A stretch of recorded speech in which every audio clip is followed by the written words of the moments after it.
तूने जो शिव महापुराण की कथा हिंगोली में सुनी है, आस्था चैनल पर सुनी है, फेसबुक यूट्यूब पर श्रवण करी है, वो कथा जो तूने सुनी है वो एक पल के लिए, एक घड़ी के लिए तेरे पास आएगी जरूर। बहुत ही महत्वपूर्ण है आज के लिए। और अंत समय प्रभु आना पड़ेगा, वचन दिया तो निभाना पड़ेगा। आए ना आए प्रभु कुटुंब कबीरा, अंत समय भोले आना पड़ेगा। कोई आए ना आए, कोई जाने ना जाने, पर तुम्हें आना पड़ेगा। एक पत्र आया है, देखिए।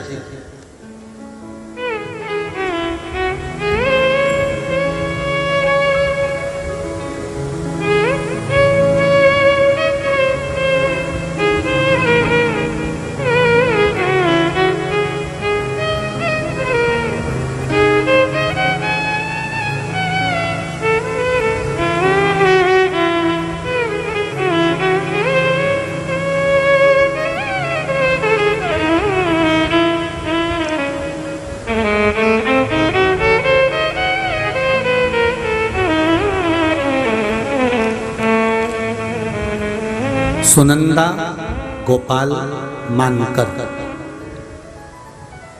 पातूर तहसील, जिला अकोला, महाराष्ट्र, गांव सस्ती। कहीं बैठी हो तो हाथ हिलाइएगा। आप ही हैं, दोनों हाथ हिला दो एक बार। श्री शिवाय नमस्तुभ्यं। बाबा, मेरे पति की पीठ में एक गठान हो गई थी और डॉक्टर ने ऑपरेशन करने का बोला था। गुरुदेव, ऑपरेशन का सुनकर मन बड़ा दुखी हो गया। तब शिव कथा सुनती थी, आपके बताए हुए रुद्राक्ष के जल पिलाने वाला उपाय सुना और एक रुद्राक्ष में लेकर आई, बाबा के धाम से उसको गलाया, शिव जी को चढ़ाया। वो पानी अपने पति को देने लगी, एक बेलपत्र देने लगी और बाबा की कृपा से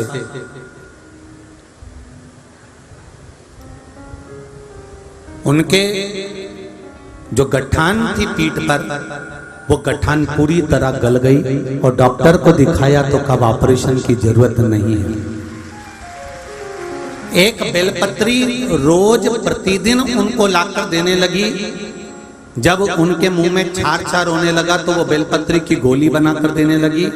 बाबा की कृपा से जो शुगर थी उनको, और शुगर इतनी थी कि दवाइयां लेना पड़ती थी, पर बाबा की कृपा से शुगर की 2 गोलियां खाते थे, पर बाबा की कृपा से वो भी गोलियां बंद हो गई। ये शिव की कृपा है। बैठिए बहन। हर हर महादेव। श्री शिवाय नमस्ते।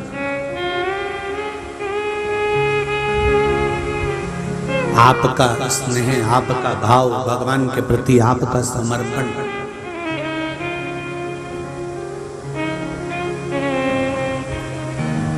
आप हृदय से अगर पुकार रहे हो, आप हृदय से उसको कह रहे हो, आप हृदय से अगर उसकी प्रार्थना कर रहे हो, हृदय से आप उसको निवेदन कर रहे हो, तो उसका फल मिलता जाए। बखान क्या करूं मैं, लाखों के ढेर का झपटी भवोत में है खजाना कुबेर का। बखान क्या करूं मैं, राखों के ढेर का झपटी भवोत में है खजाना कुबेर का। हे गंगाधार मोक्तिदार ओमकार तू, भोले ओमकार तू। आयु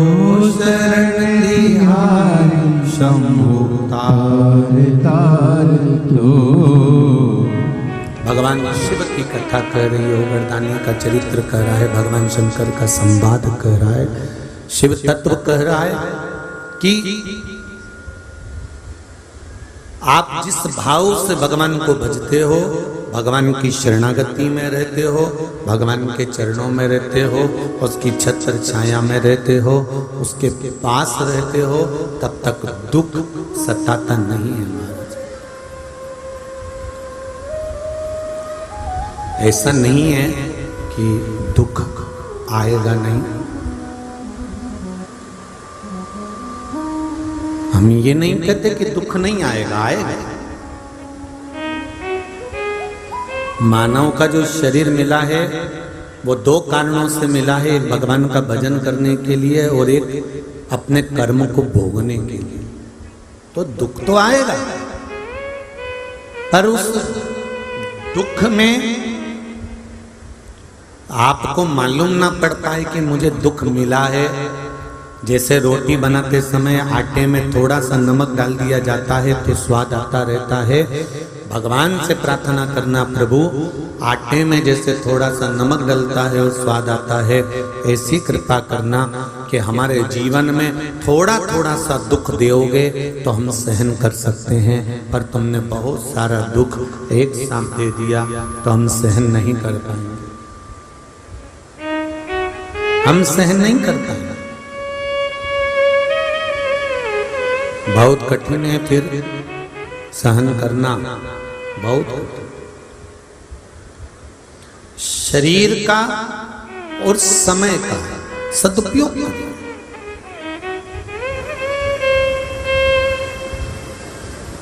केवल भोग और विलास में लगाने के लिए, केवल भोग और विलास में इस शरीर को डुबाने के लिए शरीर नहीं मिला।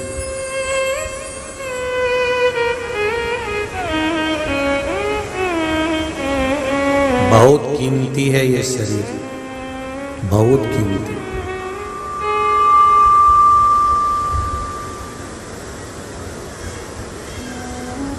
जिनके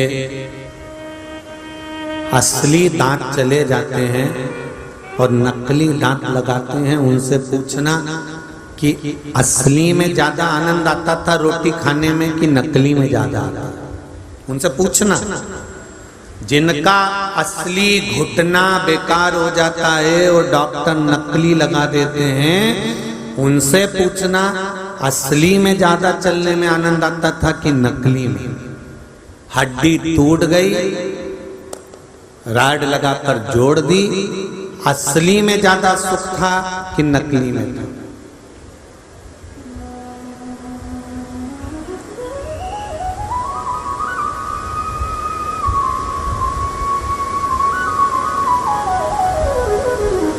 जिनके बाल चले जाएं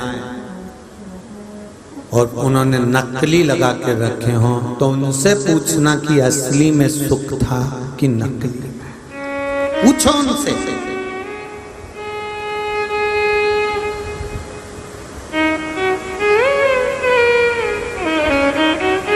जो परमात्मा ने देकर भेजा है हमको किडनी, लीवर, नेत्र, मुख, श्रवण शक्ति, हाथ, पैर, शरीर, जो परमात्मा ने बनाकर भेजा है वो करोड़ों करोड़ों का बनाकर भेजा है। हम अगर इस शरीर को गवा देते हैं, उसको व्यर्थ में नष्ट कर देते हैं, तब ये शरीर जब हॉस्पिटल में पड़ा रहता है तब समझ में आता है कि एक किडनी, एक लीवर, एक आंख, कान, दांत की क्या कीमत होती है।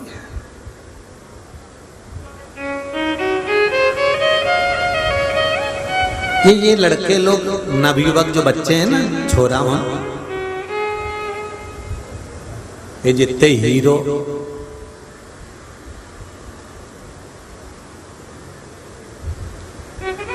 ये जो रेस लगाते हैं ना गाड़ी की, भुट भुट करके और दौड़ाते हैं, शान सत्ता दिखाते हैं, खूब शान से खूब रेस करते हैं। नई नई गाड़ी है, नई नई मोटरसाइकिल है, खूब रेस करेंगे, खूब घुमाएंगे। अरे मेरे दादा, गाड़ी टूट गई ना, दूसरी आ जाएगी। मोटरसाइकिल अगर बेकार भी हो गई तो दूसरी आ जाएगी, पर ये शरीर की एक हड्डी, एक चीज भी अगर गड़बड़ हो गई तो इसमें नकली लगाना पड़ेगी, और नकली लगी तो जिंदगी भर उससे अच्छा काम नहीं कर सकते। थोड़ा बहुत तो कर लोगे, पर जो काम तुम असली से कर सकते हो वो नकली से नहीं कर सकते। जितने लोग गाड़ी चलाते हैं, हम आपसे भी कहते हैं, इस व्यासपीठ से रोज प्रतिदिन हिंगोली कथा में आपसे कहा, आपके ड्राइवर से कहा, आपकी गाड़ी चलाने वालों से कर रहे हैं, बार बार कहते हैं कि आए हो भगवान के भरोसे पर आए हो, जाओगे वो भी भगवान के भरोसे पर जाओगे। पर निवेदन है हमें, अगर इतना समय निकाल कर हम कथा में आए हैं तो 3 घंटा 2 घंटा 4 घंटा लेट पहुंचे, पर गाड़ी थोड़ा धीमा चला। भैया तुझे नींद तो नहीं आ रही, आराम से चलाना, धीरे चलाना, रास्ते से चलाना। भैया देखो, बात करते आनंद के साथ धीरे धीरे लेकर चल।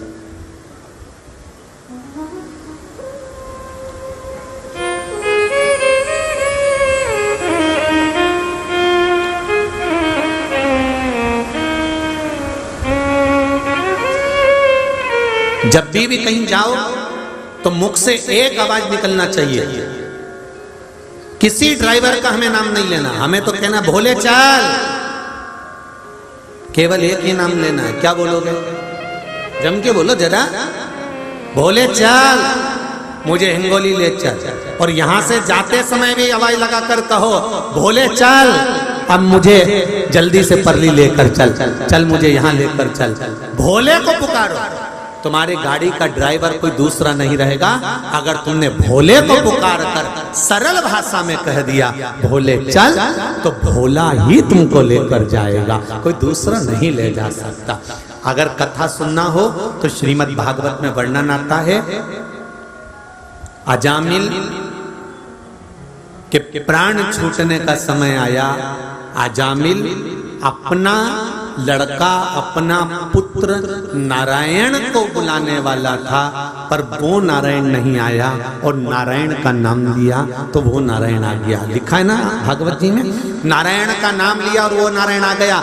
ये नारायण नहीं आया पर वो नारायण आ गया। उसी तरह हम ड्राइवर कोई भी हो, चलाने वाला कोई भी हो, हमारे मुख से हम करें भोले चल, तू लेकर चल मुझे हिंगोली, तू लेकर चल मुझे यहाँ पर, तू लेकर चल मुझे अकोला, तू लेकर चल मुझे पूना, तो भोला ही लेकर जाएगा।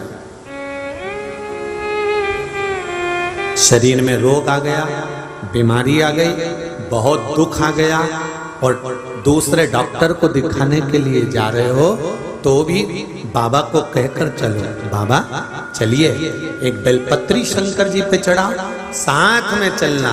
और मुझे विश्वास है कि इनकी सारी जांच होगी, एक भी जांच में कुछ नहीं आना चाहिए, क्योंकि तू लेकर जा रहा है और तू ही लेकर आया। आप उसको कहो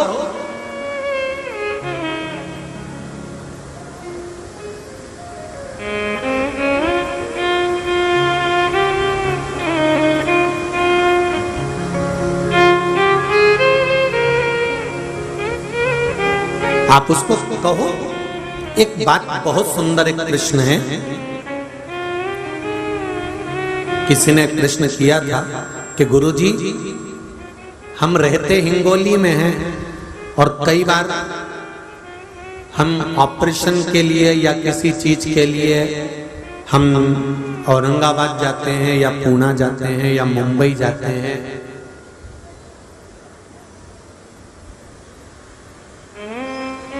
तो क्या हमारे क्षेत्र में अच्छे डॉक्टर नहीं है क्या, जो हम लोग इधर उधर जाते हैं? अब उसका निर्णय आप अच्छे से समझ लेना। हिंगोली के डॉक्टर भी अच्छे हैं, पूना के डॉक्टर भी अच्छे हैं, और जहां तुम रहते हो वहां के सब डॉक्टर अच्छे हैं। फिर हम दूसरे डॉक्टर के पास क्यों जाते हैं अपने गांव का छोड़कर? हम बड़े डॉक्टर को ढूंढते हुए मुंबई पहुंच जाते हैं, हैदराबाद पहुंच जाते हैं, यहाँ पहुंच जाते हैं, वहां पहुंच जाते हैं, हमारा इलाज वहां चालू होता है, वहां हमारा ऑपरेशन होता है। उसका कारण क्या है? हमने कहा ये कारण केवल इतना सा है ये तो गरुड़ पुराण में भी लिखा है कि तुमने किसी को कष्ट दिया है, तुमने किसी को पिन चुभाई है, तो वो एक ना एक दिन तुमको पिन चुभाएगा जरूर, चाहे इस जन्म में चुभाए चाहे अगले जन्म में चुभाए, वो चुभाएगा जरूर। अब ढूंढते ढूंढते तुम डॉक्टर के पास पहुंच गए, मुंबई, पूना, हैदराबाद, तो क्यों उसी डॉक्टर के पास क्यों पहुंचे? कारण क्या था? उसका कारण निकालना, पूर्व समय में तुमने जरूर इसका कुछ बिगाड़ा होगा, इसलिए ऑपरेशन थिएटर में उसने भी तुमको काट काट के अपना हिसाब पूरा करा है। भले वो अच्छा कर रहा है, भले वो ठीक कर रहा है, भले वो आपका इलाज कर रहा है, भले वो आपको श्रेष्ठ बना रहा है, क्योंकि कोई डॉक्टर आपको मरने की गोली नहीं देगा, भले आप कितने भी सड़ रहे होगे, आपको बचाने की ही गोली देगा, क्योंकि डॉक्टर भी परमात्मा का एक स्वरूप होता है। भले शरीर सड़ रहा होगा, सारे घर के लोग कह रहे होंगे कि मर जाए तो अच्छा, प्राण छूट जाए तो अच्छा, बहुत बीमार है, बहुत बूढ़ा है, बहुत बड़ा है, सड़ रहा है, अब तो भगवान इसको उठा ले। पर डॉक्टर जब जब देखने आएगा, डॉक्टर कभी मरने की दवाई नहीं देगा, न गोली देगा। डॉक्टर देख रहा है कि सड़ रहा है, डॉक्टर देख रहा है कि गल रहा है, डॉक्टर देख रहा है कि ये बेकार हो चुका है, अब इसका अंतिम समय है, तो भी डॉक्टर उसको बचाने की ही दवाई देगा, मारने की नहीं देगा, क्योंकि वो भगवान का एक स्वरूप बताया गया है, वो मारने की नहीं देगा। जिसका हृदय चित्त परमात्मा में लगा है, वो कभी मरने की दवाई नहीं देगा, वो कभी आपको लूटने का नहीं सोचेगा, वो तो सर्वे भवन्तु सुखी, वो सबको सुखी देखना।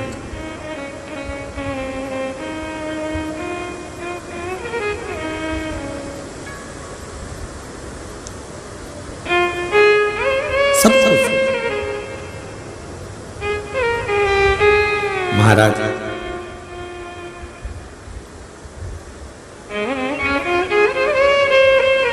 आप सड़ रहे हो, आप गल रहे हो, आप बेकार हो रहे हो, फिर भी वो मरने का नहीं सोचेगा। वो सोचेगा थोड़ा सा ये वाली दवाई दे के देख लो, आराम लग सकता है, लो ये वाली ले लो।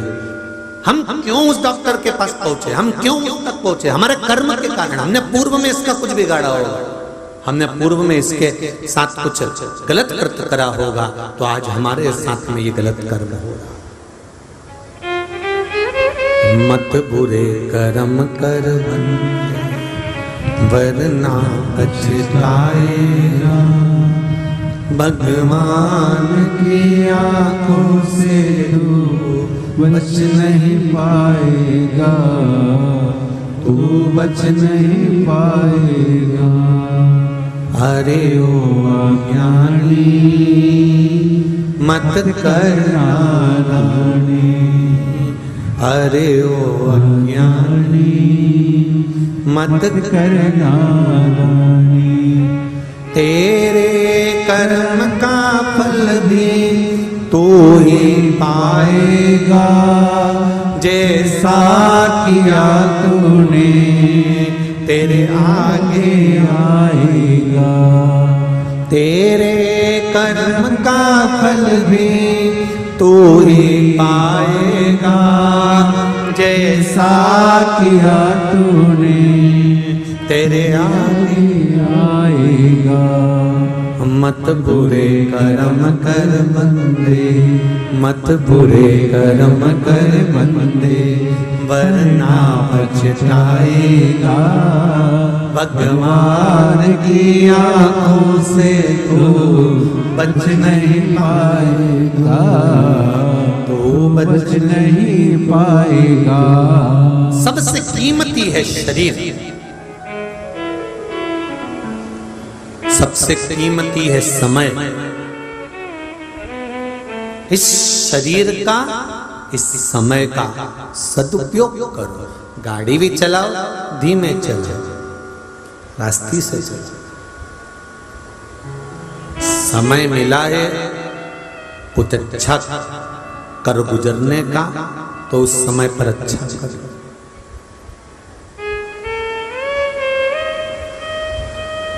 जब समय अच्छा मिले तो फिर जोरदार तरीके से निकल। कल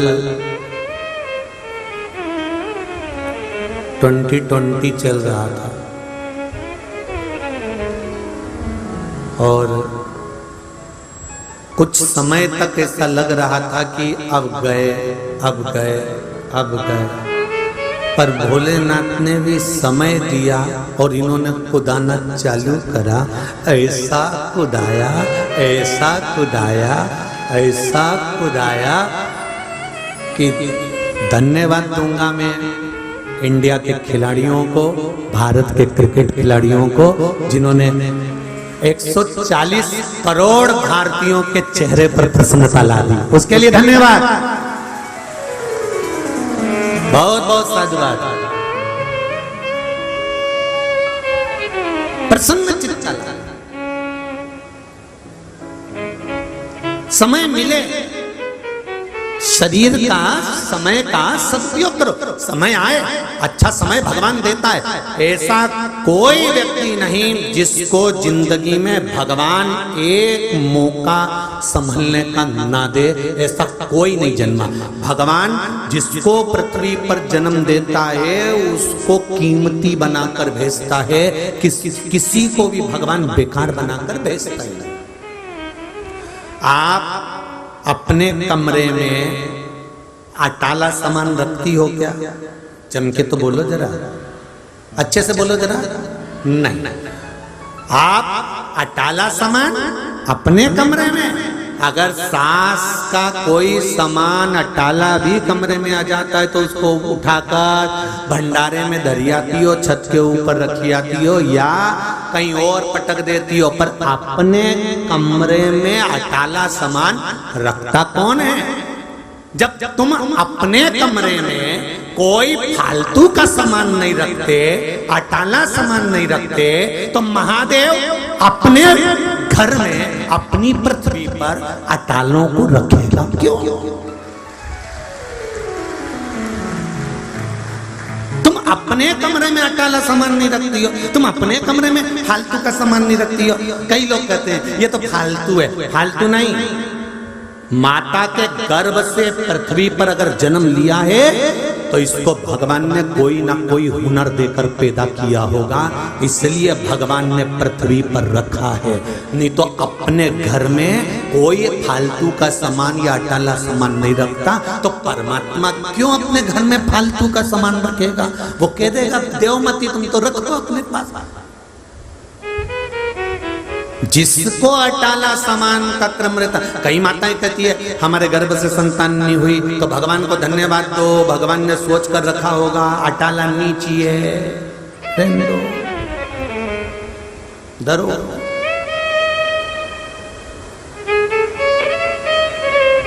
नहीं चाहिए भगवान को भी अटाला। अगर माता के गर्भ से जन्म लिए हो, पृथ्वी पर जन्म लिए हो, भारत की भूमि पर जन्म लिए हो, मनुष्य की देह मिली है, और तुम कितने भी गरीब से गरीब घर में जन्मे हो, भिखारी से भिखारी घर में जन्मे हो, चाहे सेठ से सेठ के घर में जन्मे हो, किसी के घर में भी जन्मे हो, चाहे ब्राह्मण के घर में, चाहे क्षत्रिय के घर में, चाहे वैश्य के घर में, चाहे शूद्र के घर में, तुम कहीं पर भी तुम्हारा जन्म हुआ है, तुम अटाला नहीं हो, तुम फालतू के नहीं हो। भगवान ने तुमको जन्म दिया है तो जरूर तुम्हें कीमत वाला बनाकर पैदा करा है, उस कीमत को हमें जानना है।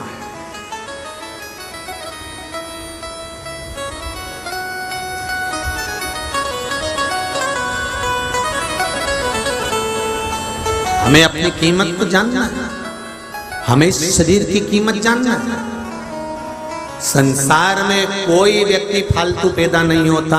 भगवान ने अगर तुमको जन्म दिया है तो तुमको एक हुनर देकर भगवान पैदा करता है, और हुनर देने के साथ में भगवान एक मौका सबको देता है कि इस मौके में तू चौका लगाना, छक्का लगाना, इस मौके में तू निकल कर भाग जाना।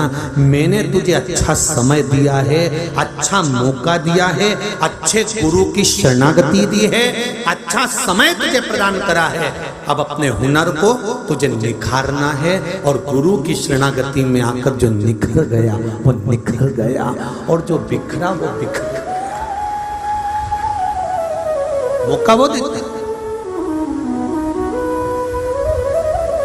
कई बेटियां, कई बेटे सियोर आते हैं कुबेरेश्वर धाम पर, तो उनकी आंखों में आंसू रहता है। भगवान ने हमारे साथ बहुत गलत किया है गुरुदेव, मेरा परिवार पूरा चले गया, कोरोना में मेरा पति चले गया, ये हो गया, वो हो गया। हमने कहा क्यों रोती हो? कोई कहता है कि मेरा पिता नहीं, कोई कहते हैं लोग मुझे पूछते नहीं, कोई कहता है लोग मुझे गालियां देते हैं, कोई कहता है कि मुझ में अक्ल नहीं है, विवेक नहीं है, बुद्धि नहीं है।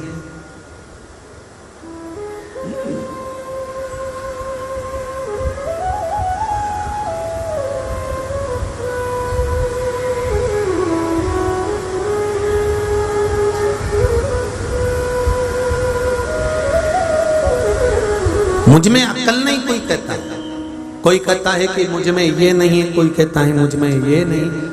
हमने कहा देख, संसार के लोगों की आदत है दूसरे में गलतियां छांटने की। शंकर पार्वती नंदी पर बैठकर जा रहे थे और एक व्यक्ति ने खड़े होकर शंकर पार्वती पर उंगली उठा दी थी कि दोनों बेचारे एक नंदी पर बैठकर जा रहे हैं, इसके क्या प्राण लेंगे? शंकर ने पार्वती से कहा, पार्वती मैं नीचे उतर जाता हूं, तू नंदी पर बैठकर चल। पार्वती जी नंदी पर बैठकर चली तो दूसरे व्यक्ति ने उंगली उठाकर कह दिया, बताओ कैसा जोरू का गुलाम है, पत्नी को नंदी पर बिठा कर ले जा रहा और खुद पैदल चल रहा है।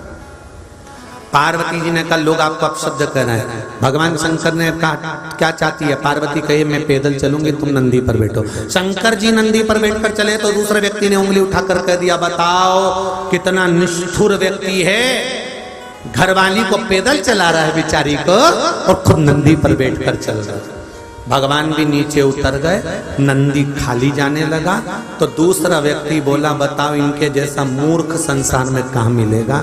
जब नंदी पास में है तो भी बैठकर जाने की जगह पैदल चले जा रहे हैं। भगवान शंकर ने पार्वती से कहा, पार्वती ये संसार में जन्म लेने वाला मनुष्य गलती छांटने से पीछे नहीं रह सकता, ये जन्म ही है किसी न किसी की गलती छांटने के लिए, बस अपनी नहीं छांट पाता। दूसरे की गलती छांटेगा पर अपनी नहीं छांट पाएगा। अपने भीतर कितना कपट है, अपने भीतर कितनी बेईमानी, अपने भीतर कितना प्रपंच है, अपने भीतर कितना काम, अपने भीतर कितनी लोभ, अपने भीतर कितनी आसक्ति, कितनी वासना, कितनी तृष्णा, हम अपने भीतर की नहीं देख रहे हैं। हमने तो देखी तो बाहर वालों की देखी है, हमने देखी तो दूसरे की देखी है। ये मानव का शरीर है ही, इस शरीर को बेकार मत होने देना। दूसरे की गलती छांटने में जितना समय लगाओ, परमात्मा से कहना दूसरे की गलती छांटने में मेरा समय बर्बाद ना हो। अगर मेरा समय जाए तो दूसरे की अच्छाई देखने में समय चले जाए तो मेरे भी जीवन में अच्छाई आएगी। अगर मैं अच्छाई देखूंगा तो अच्छाई मिलेगी, मैं बुराई देखूंगा तो बुराई मिलेगी, कुछ अच्छा मिले मुझे। शिव की कथा कर रही है, शरीर समय इन दोनों के सदुपयोग को पहचानो, इन दोनों के सदुपयोग को पहचानो और जब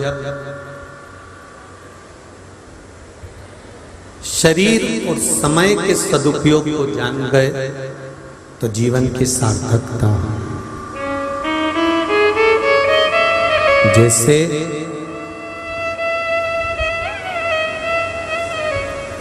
पूजन करने के बाद में निर्माल्य को श्रेष्ठ नदी में, तालाब में, विसर्जन कर दिया जाता है। और यदि वही निर्माल्य मान लो बहुत ज्यादा संख्या में बहुत ज्यादा निर्माल्य है, तो उसको खेत में कहीं खड्डा कर कर उसको डाल लिया जाए तो खाद भी बन जाती है। उस निर्माल्य का सदुपयोग हो। हरतालिका तीज के दिन 30 तारीख कल हरतालिका तीज है, जो फुलेरा हम बनाते हैं उस 5 समय की पूजन होने के बाद जब सुबह ब्रह्म मुहूर्त में आप भगवान शंकर का विसर्जन करने के लिए जाएं, 5वीं आरती जब पूरी हो जाए, भगवान से प्रार्थना वगैरह सब हो जाए, सिंदूरा चढ़ जाए, सिंदूरा मस्तक लग जाए, पूरा क्रम होने के बाद में, पूरी पूजन होने के बाद में जब भगवान देवाधिदेव महादेव को विसर्जन के लिए लेकर जाएं, उससे पहले फुलेरे को खोल लेना चाहिए। और फुलेरे के जितनी पत्ती फूल, इसमें ये जरूरी नहीं है कि कौन सी पत्ती लगाना है, कौन सा फूल लगाना है, जो फूल आपको मिल जाए। पर फुलेरे में अशोक वृक्ष की पत्ती, आम की पत्ती ये जरूर लगाना चाहिए। फुलेरे के ऊपर शमी की पत्ती नहीं लगाई जाएगी। शमी वृक्ष, अगर शमी वृक्ष की पत्ती आप भले भगवान शंकर को चढ़ाओ,